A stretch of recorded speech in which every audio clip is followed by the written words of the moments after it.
காங்கிரஸ் கூட்டணி அரசின் 2ஆம் ஆண்டு நிறைவு விழாவில் ஊழலை ஒழிக்க உரிய நடவடிக்கை எடுக்கப்படும் என்று பிரதமர் மன்மோகன் சிங் கூறியுள்ளார்.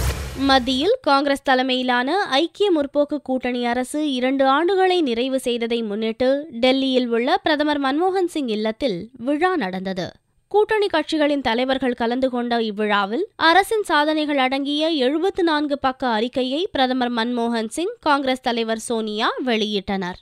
இதையொட்டி நடந்த விருந்து நிகழ்ச்சியில் பிரணாப் முகர்ஜி, ப. சிதம்பரம், சரத்பவார், கபில் சிபில் உள்ளிட்ட மத்திய அமைச்சர்கள், காங்கிரஸ் பொதுச் செயலாளர் ராகுல், முதல்வர்கள் தருண் கோகாய், உமன் சாண்டி மற்றும் லல்லு பிரசாத் யாதவ் உட்பட பல கட்சிகளின் தலைவர்களும் கலந்து கொண்டனர். விருந்தின் போது தலைவர்கள் உற்சாகமாக உரையாடி மகிழ்ந்தனர். காங்கிரஸ் கூட்டணியில் முக்கிய கட்சியாக உள்ள திமுக தரப்பில் டி.ஆர். பாலு மட்டும் பங்கேற்றார். திமுக அமைச்சர்கள் யாரும் பங்கேற்கவில்லை.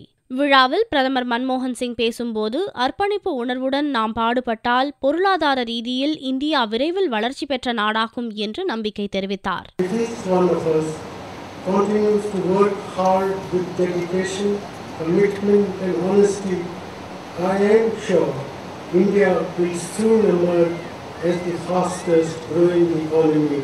ஊழல்கள் அதிகளவில் நடப்பது குறித்து கவலை தெரிவித்த பிரதமர் மன்மோகன் சிங், ஊழலை ஒழிக்க உரிய நடவடிக்கைகள் எடுக்கப்படும் என்று உறுதி கூறினார்.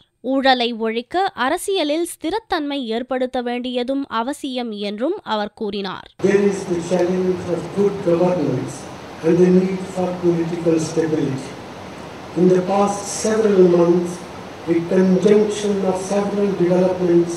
relating to 2G spectrum allocation, procurement and contracting issues related to the Commonwealth Games and similar issues in state government have brought public focus on the issue of corruption in public life.